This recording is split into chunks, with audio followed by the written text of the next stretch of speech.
Primary market is where the securities are issued for the first time.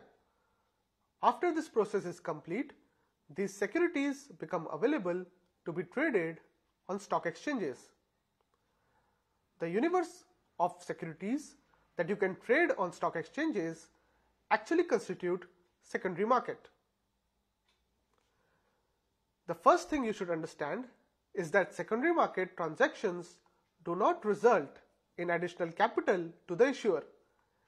This is because only existing shares get traded between different investors, and the company itself does not receive any funds because of the trades in the secondary market.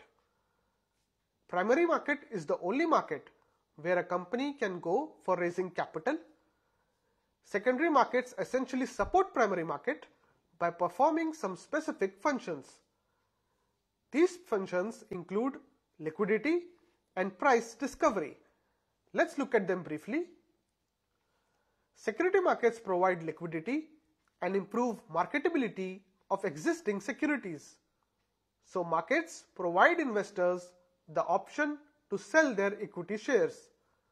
This means that the investor can stay invested without the fear of his funds being blocked, as they are free to sell their shares whenever they want to. This also means that new investors have the opportunity to buy these shares if they want to.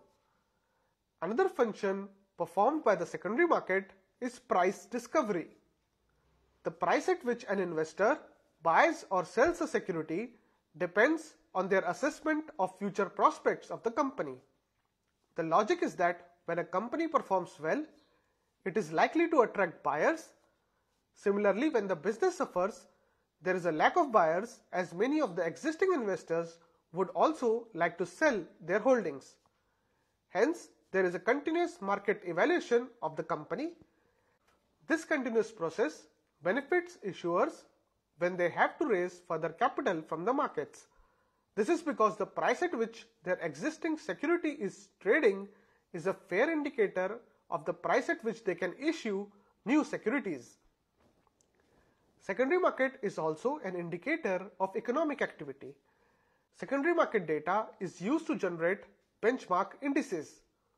Every country has some leading stock indices which are continuously tracked and are viewed as the barometer of economic performance. For example, there is S&P 500 and Nasdaq in US, the DAX in Germany, Sensex and Nifty in India. A sustained rise in indices indicate healthy revenue, profitability, capital investment, and expansion in large companies. This also indicates a strong growth in economy. Similarly, a decline in indices indicates a weakening economy.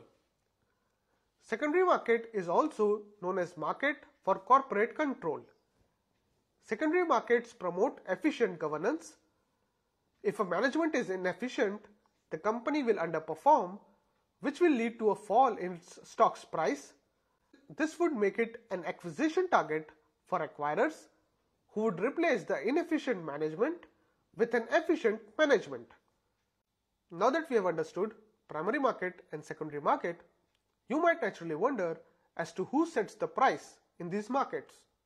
And this is going to be the topic of our discussion in the coming videos.